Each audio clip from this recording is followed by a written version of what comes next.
Madame, Monsieur, bonsoir. Merci de nous rejoindre dans ce téléjournal de 20 h. Au sommaire de cette principale édition de l'information, Namibie, le président sortant Hifikepunye Pohamba a reçu ce lundi le prix Mo Ibrahim 2014 de la bonne gouvernance en Afrique, prix le plus richement doté du monde, n'ayant pas trouvé de lauréat depuis 2011.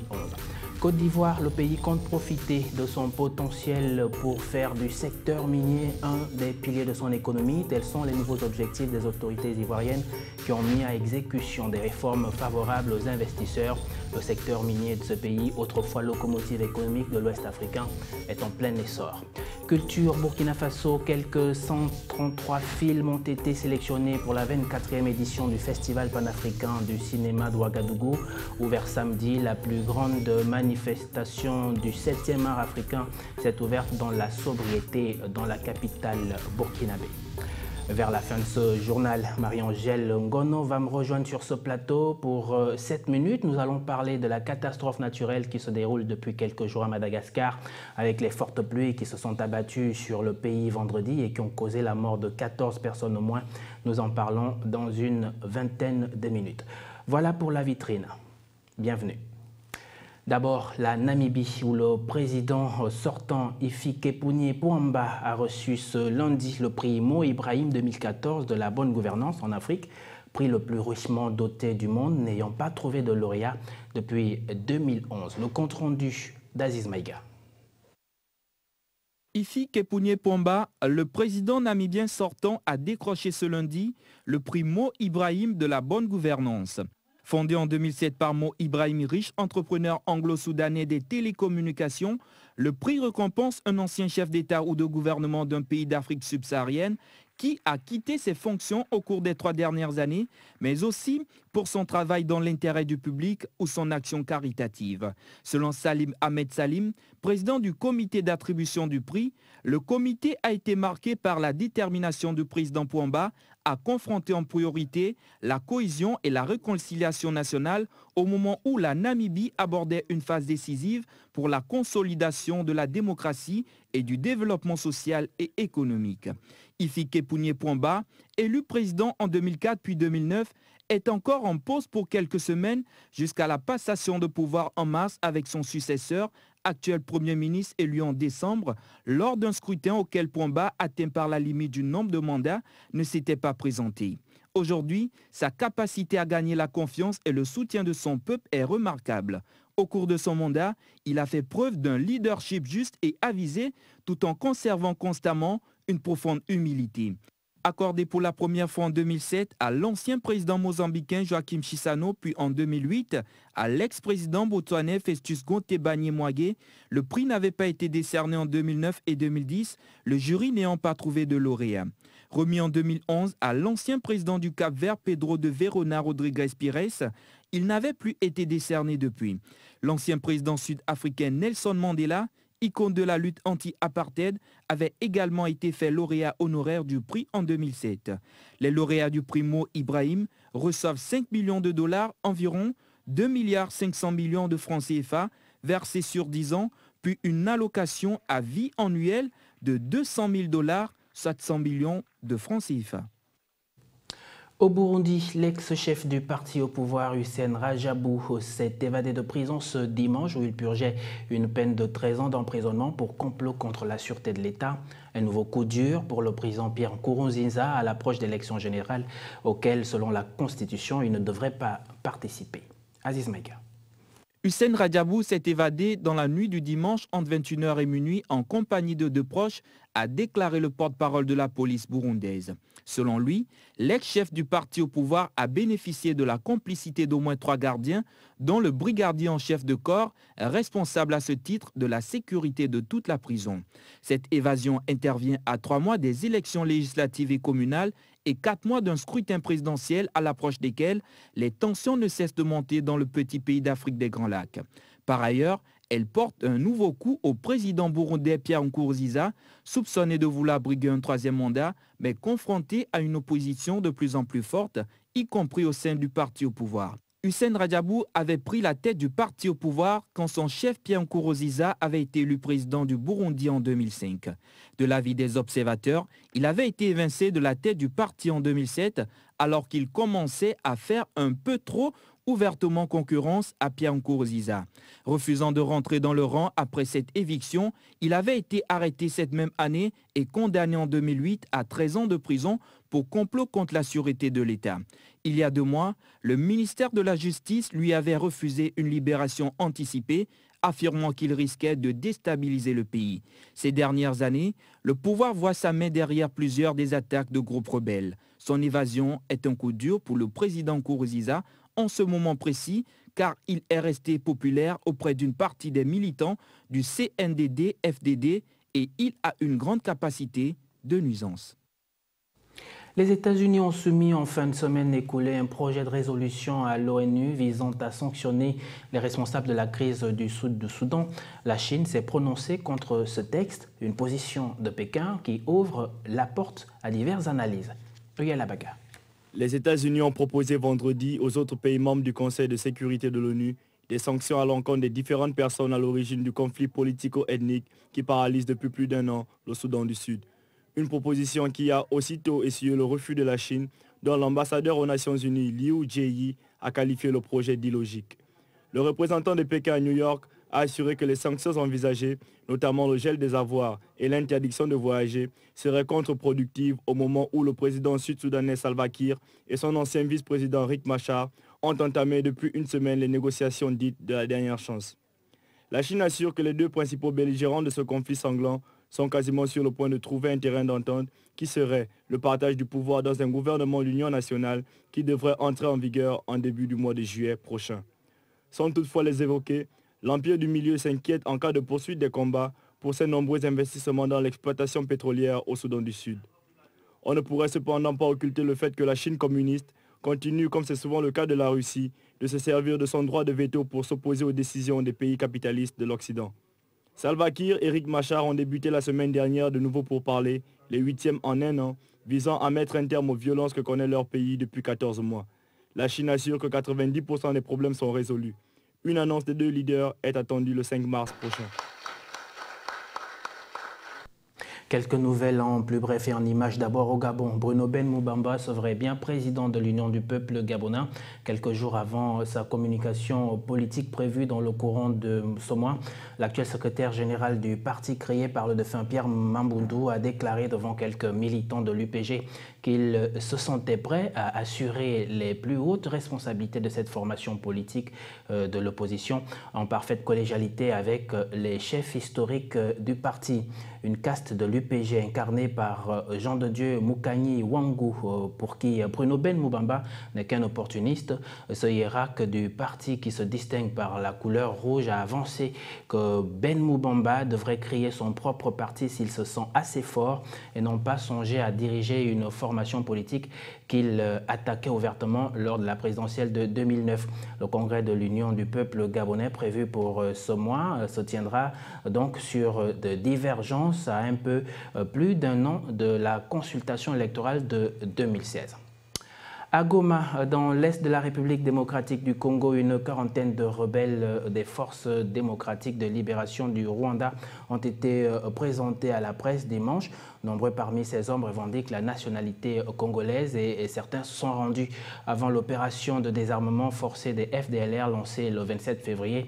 D'autres ont été faits prisonniers ces derniers jours. En Côte d'Ivoire, le procès Simone Gbagbo et ses 81 co-accusés se poursuit.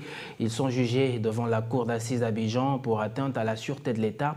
Et ce lundi, la parole était revenue aux avocats de l'État ivoirien avec le début des plaidoiries. La plupart des accusés étaient présents dans le box des accusés. Il y a Simone Gbagbo, bien sûr, mais également Pascal Affi Nguessan qui appelle au pardon, Gilbert Akengbo et les autres proches de Laurent Gbagbo, comme son fils Michel Gbagbo, mais aussi la quarantaine de jeunes accusés d'être des miliciens. Le début de l'audience a pris beaucoup de retard selon des sources judiciaires. Le parquet général a passé la matinée à rédiger ses conclusions. D'autres sources disent qu'il manque en réalité un accusé. Nous y reviendrons. Restons en Côte d'Ivoire et parlons de l'économie à présent avec des réformes favorables aux investisseurs, des découvertes aurifères prometteuses et le retour au calme de la situation politique. La Côte d'Ivoire compte profiter de son potentiel pour faire du secteur minier un pilier de son économie, suivant ce reportage de Judith Koindo.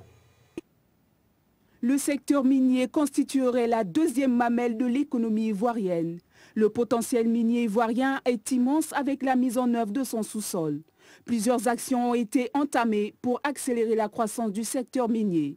Les importants efforts et les réformes mises en œuvre ont permis à la Côte d'Ivoire d'être déclarée depuis le 22 mai 2013 pays conforme aux exigences de l'initiative de transparence des industries extractives. Aujourd'hui, le secteur minier est en pleine expansion et génère 6 640 emplois directs et environ 18 000 emplois indirects, avec un chiffre d'affaires de 301 milliards de francs CFA en 2014. L'exploitation minière industrielle est donc une activité qui contribue à l'économie nationale et à la création d'emplois. Cependant, malgré ce potentiel, le niveau de production minière reste encore faible et l'industrie minière est très peu développée. Ainsi, la Côte d'Ivoire ne récolte pas, à l'instar d'autres pays africains, des bénéfices du développement de ses ressources minières. L'année 2015 devrait voir le début des travaux des mines d'or de Sissigé et la FEMA. Suivra en 2016 le lancement des travaux de la mine de Yaouré, dont le potentiel le plus élevé en Côte d'Ivoire est évalué à 192 tonnes. Le chef du gouvernement ivoirien a révélé que le secteur minier est encore insuffisamment développé et ne contribue qu'à hauteur de 1% dans le PIB et très peu aux recettes fiscales avec environ 3 000 emplois directs. Le pays veut corriger toutes ces insuffisances pour faire de la Côte d'Ivoire un pays minier majeur comme son potentiel l'y prédestine. Autre actualité d'économie en plus bref, au Congo-Brazzaville, un scandale de corruption touche l'office du président. L'office du chef de l'État congolais est épinglé par une ONG suisse de lutte contre la corruption. Selon cette organisation, Denis Christel Sassou Nguesso puiserait dans les revenus pétroliers du Congo via une société basée à Genève. C'est l'ONG La Déclaration de Berne qui soulève le lièvre. À l'appui de certains documents transmis par un lanceur d'alerte, elle met en cause Denis Christel Sassou Nguesso qui aurait détourné des millions de dollars tirés des exportations de pétrole. Le ministre grec des Finances, Yanis Varoufakis, a présenté lundi des projets pour alléger le poids de la dette de son pays et changer de logique. Les données de la question grecque sont désormais entièrement sur la table. Lundi, le ministre grec des Finances, Yanis Varoufakis, a présenté l'autre choix qui se présente aux Européens, celui de la restructuration de la dette, moyennant le maintien d'un agenda de réforme et d'excédent primaire du budget national. En fin de semaine dernière, Yanis Varoufakis avait supprimé de facto la Troïka et prévenu que la Grèce ne voulait pas de la dernière tranche de 7 milliards d'euros du programme signé en 2012. Il plaçait alors délibérément une épée de Damoclès au-dessus de la BCE et ses partenaires européens, celle d'un défaut unilatéral accompagné ou non d'une sortie de la zone euro s'il refusait de négocier. La proposition consiste donc à trouver une entente dans l'intérêt du pays et de ses créanciers et non plus centrée uniquement, comme au temps de la Troïka, sur les seuls intérêts des créanciers. En effet, le ministre des Finances grec propose concrètement une mise en place d'un programme de jonction jusqu'au 1er juin. Ce programme temporairement devrait permettre aux banques grecques de continuer à bénéficier des dérogations accordées par la BCE concernant l'apport de la dette grecque comme collatéral à leur refinancement auprès de la Banque centrale. Encore une fois, ces propositions semblent aller à l'encontre de l'image que les autorités, notamment monétaires, tentent de donner du gouvernement Syriza, celui de fous furieux voulant tout casser. En réalité, Athènes semble aujourd'hui faire des propositions raisonnables. Reste à connaître la réaction des Européens. Direction le Mozambique, on parle de santé à présent. Le pays fait face depuis plusieurs mois à une épidémie de choléra. Le nouveau bilan annoncé par les autorités fait état de 41 morts et plus de 1000 cas enregistrés, portant ainsi à 4518 cas depuis décembre 2014. Le compte-rendu de Marie-Angèle Gono. 41 morts et plus de 1500 cas recensés. C'est le nouveau bilan des victimes de choléra enregistré par les autorités mozambicaines. Elles sont particulièrement préoccupées par cette épidémie qui sévit dans le pays, notamment dans la province ouest du Tete, une région frontalière du Zimbabwe et du Malawi. La maladie atteint désormais la Zambézie au centre du pays, province la plus touchée par les inondations qui ont ravagé la moitié du Mozambique ces dernières semaines. Le porte-parole du ministère de la Santé, Quinas Fernandez, a indiqué lors d'une conférence de presse que 4 518 cas ont été enregistrés depuis décembre 2014, dont plus de 1500 dans la seule ville de Tete. Le choléra est une maladie fréquente en saison de pluie qui s'étend généralement d'octobre à mars au Mozambique. La situation sanitaire s'est ainsi aggravée cette année par les inondations, l'un des principaux facteurs de propagation de l'épidémie. Le gouvernement continue donc la sensibilisation et prend des mesures comme la démolition des quartiers inondables. Le 12 janvier dernier, les autorités ont déclenché l'état d'alerte suite à un débordement du fleuve Likongo qui a dévasté la province du Zambézie. D'après le dernier bilan officiel, ces inondations, les plus meurtrières depuis l'année 2000, ont affecté 177 000 personnes et causé 160 morts en dehors des cas de choléra recensés. La page culture de cette édition de l'information, la 27e édition de Dance Umbrella, avec son principal financement de la Loterie nationale en Afrique du Sud, soit ouverte dimanche avec le groupe de danse On Fire au théâtre de Johannesburg, plein à craquer avec la présence des membres des médias, les VIP et les célébrités de la communauté de danse locale. Laurent. Parmi les danses qui sont représentées dans ce festival, le Pantsula est à l'honneur. Une danse qui part des townships pour la scène du festival et d'autres scènes de danse organisées en Afrique du Sud. Une danse qui traduit l'identité de certains Sud-Africains. Je suis fier d'être Sud-Africain et le Pantsula fait partie de mon identité en tant que Sud-Africain ou en tant qu'Africain ou même en tant qu'être humain. Née dans les townships sud-africains, cette danse était très populaire dans les années 80-90 et continue aujourd'hui à passionner un public de plus en plus large. Nous voulons toucher un public plus large, c'est pour ça qu'on vient sur scène au théâtre. Peut-être qu'on pourra ainsi développer une plateforme professionnelle pour cette danse. Pendant les compétitions des rues et sur les scènes, le Pantsula raconte des histoires, la vie des townships. La culture sud-africaine a toujours raconté des histoires à travers des chants et des danses, les histoires des ancêtres et de la terre.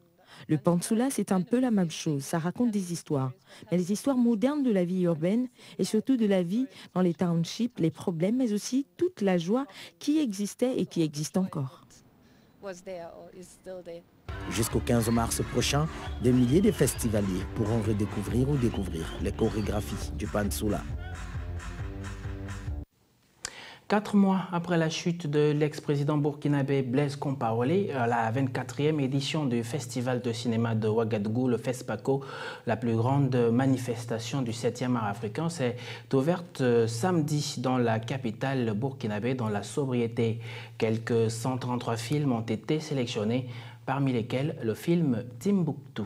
Roland Diaco. Le palais des sports de la capitale burkinabé, pour une brève et très sobre cérémonie d'ouverture, a réuni quelques 4500 personnes. Animé par des compagnies de danse contemporaine, l'artiste burkinabé Alif Nahaba et le Sénégalais Ismaël Lo, la cérémonie est restée très sobre, sans feu d'artifice ni grande prestation artistique. Le président Michel Kafando était représenté par son premier ministre, accompagné de la moitié de son gouvernement. Je voudrais d'abord féliciter tous les acteurs du monde du cinéma africain qui ont fait le déplacement de Ouagadougou parce qu'ils ont cru à leur festival. Tout est mis en œuvre pour que cette fête du cinéma africain soit une très belle fête. Alors toutes les dispositions sont prises et donc il n'y a véritablement pas de problème. Je souhaite une très bonne fête du cinéma africain à tous ceux qui ont fait le déplacement de Ouagadougou. Pour ce 24e FESPACO qui aborde cette année le thème de la production et de la diffusion du cinéma africain à l'ère du numérique, quelques 133 films ont été sélectionnés sur 680. Le jury présidé par le réalisateur ghanéen Kwa Ansa, vainqueur en 1989, remettra l'étalon d'or de Yenenga, la distinction plus prestigieuse, à l'un des 19 films en compétition. Les courts-métrages seront jugés par Firmin Richard, qui garantit de sélectionner les meilleurs. Nous aurons à juger 22 courts-métrages et 9 séries télévisuelles. Alors nous n'allons pas chômer, je peux vous dire. Bon, nous allons essayer d'être le plus juste possible, de primer les meilleurs, les 3 meilleurs. Outre Abderrahmane Sissako, habitué du FESPACO et lauréat en 2003, on compte parmi les favoris le Malien tchèque Oumar Sissoko, vainqueur en 1995, qui présente Rap à Bamako, le Guinéen tchèque Fantamadi Camara, prix du public en 2007, concourt aussi pour le Grand Prix avec son film Morbayassa, le serpent de Kumba. Fondé en 1969, le FESPACO se tient tous les 2 ans au Burkina Faso et pour cette année, il se clôturera ce samedi 7 mars. Marie-Angèle Ngono vient de me rejoindre sur ce plateau. Nous allons ensemble évoquer la catastrophe naturelle qui se déroule depuis quelques jours à Madagascar avec les fortes pluies qui se sont abattues sur le pays vendredi et qui ont causé la mort de 14 personnes. Comment y faire face? Réponse dans une poignée de secondes.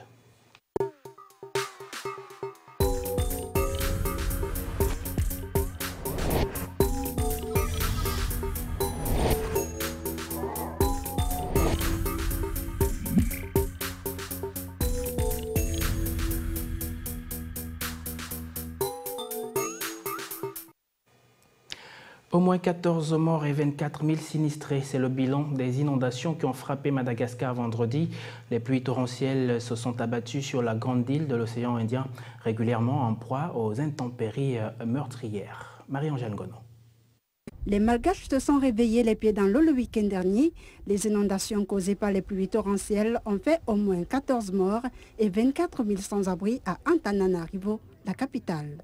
Ce bilan a été rendu public par le Bureau national de gestion des catastrophes. On est des milliers à être sinistrés ici et on demande aux dirigeants de nous aider. On ne peut plus rien faire.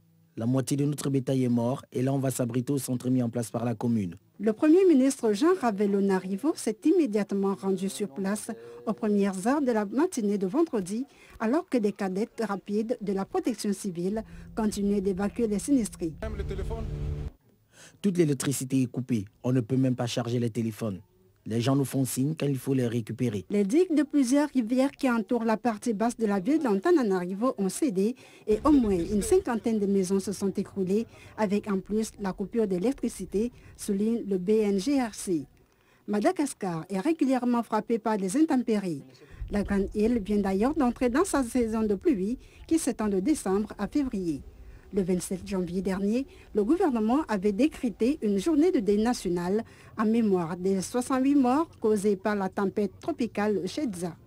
Et comme l'indiquent les scientifiques, le changement climatique a démarré ses effets ravageurs dans les régions les plus démunies. C'est le cas de Madagascar, l'un des pays les plus pauvres d'Afrique. Marie-Angèle, bonsoir. Bonsoir Carnot. Alors vous êtes la Madame Environnement de la rédaction de Canal 7, la capitale malgache broie du noir, et cette expression on peut l'utiliser au sens propre comme au sens figuré parce qu'il y a depuis cette forte inondation qui frappe le pays, des coupures intempestives dans la plus grande partie du pays. Alors pourquoi cette partie du globe est-elle toujours sujette à ce type de catastrophe ? Il faut dire, Carnot, que depuis des temps immémoriaux, les pays de l'océan Indien et ceux d'Asie du Sud-Est sont fréquemment en proie à des intempéries de ce type, du fait tout simplement de leur situation géographique qui tourne tout simplement autour des façades maritimes. Donc les pays ont une grande surface maritime et notamment c'est le cas de Madagascar qui est donc exposé aux inondations fatales et aux intempéries de ce type. Et donc Madagascar constitue en quelque sorte l'un des points de cristallisation. Ça veut dire qu'on peut toujours enregistrer ce type de catastrophe dans cette partie du globe? Oui, cela est évident. Et on pourra le dire comme ça de façon permanente. En ce qui concerne notamment Madagascar, le service national de météo avait indiqué le 27 janvier dernier, en fait, avait prévu qu'il devait y avoir d'autres intempéries après la tempête Shedza qui avait déjà qui avait sévi dans cette grande île de l'océan Indien le 16 et le 17 janvier dernier. Et donc, une cérémonie d'hommage avait même été organisée par les autorités, notamment un jour de deuil national. Et donc, le service météo national avait annoncé que d'autres intempéries devaient arriver. Mais malheureusement, le pays, comme bien d'autres pays africains, n'est pas préparer à ce type d'événement. Et justement, face à ce type de catastrophe qui sème la mort et la désolation, et compte tenu de l'impuissance des pays africains, que peut la communauté internationale pour résorber ce type de malheur? Il faut dire, Carnot, que l'expérience a montré que face à ce type de situations qui se sont déjà déroulées dans plusieurs pays comme les Philippines ou la Malaisie, les pays pauvres ne sont pas très organisés, ont du mal à s'organiser face à ces événements. Donc, et les pays africains, plus que tous les autres, ne sont donc peu préparés à ce type d'événement. Et la démonstration vient d'être faite par Madagascar. Ainsi donc, nous faisons l'écho de deux propositions. La première, c'est tout simplement le renforcement des moyens de prévention avec... excusez-moi la tautologie, le renforcement des capacités des personnels dédiés au sauvetage. Et ensuite, pourquoi pas la création d'un fonds permanent des donateurs internationaux et locaux et des gouvernements locaux, notamment les pays africains. Ce qui pourrait permettre aux pays africains, notamment Madagascar, d'essayer de juguler un peu ce type de situation. Alors, vous avez évoqué là à l'instant le cas des Philippines et on sait que François Hollande vient d'y séjourner il y a quelques jours. Il était à Manille où il a encore une fois lancé un appel à la communauté internationale afin de fédérer les efforts et de participer à ce grand sommet du climat qui va être organisé à Paris à la fin de l'année. Est-ce que tout le monde est véritablement fondé à participer à cette manifestation? Est-ce que ce que l'on observe sur la planète en ce moment peut amener les décideurs à véritablement converger vers Paris en décembre? Oui, il faut dire que de plus en plus, les observateurs, les scientifiques, les météorologues tirent la sonnette d'alarme sur les changements climatiques. Ainsi donc, nous pensons que au regard de tout ce qui se passe en ce moment, tous les pays du monde entier vont converger vers le sommet de Paris parce que lors du sommet préparatoire, la réunion préparatoire qui s'est tenue à Genève en Suisse il y a quelques jours, il était question de préparer la mouture du texte final qui sera signé par tous les dirigeants et il en est sorti que tous les participants, les 195 participants avaient approuvé on va dire les conclusions des assises qui avaient duré une semaine.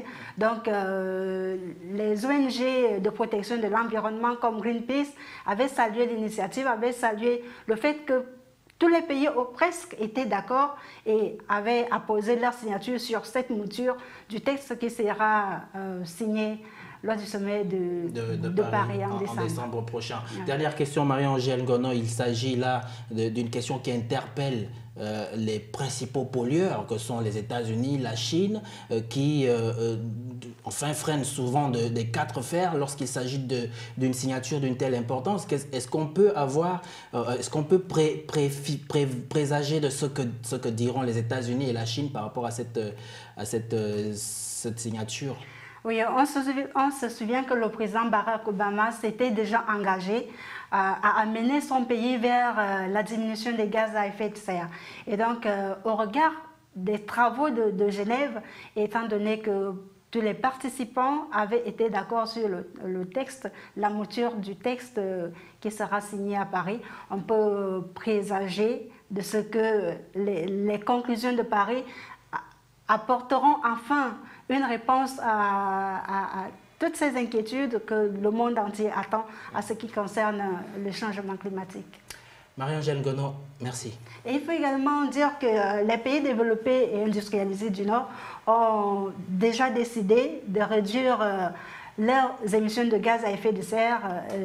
Et donc le sommet de Paris prévoit la réduction de 2% des gaz à effet de serre par les pays industrialisés. Et en ce qui concerne les pays africains, si on s'inquiète de ce que les pays africains, notamment les pays les plus pauvres, sont toujours en but à ce genre de catastrophe et qu'ils n'ont pas de capacité, on ne dira pas comme... Pour pouvoir y faire face. On ne peut pas dire comme pourrait le dire le pape François, qu'ils sont tout simplement condamnés à la prière. Mais nous pensons que les pays africains peuvent apporter leur pierre à l'édifice. Il y en a qui font déjà beaucoup d'efforts avec notamment la préservation de la nature, avec la création des parcs nationaux. On prend l'exemple du Gabon, par exemple. On a 13. Et donc, voilà.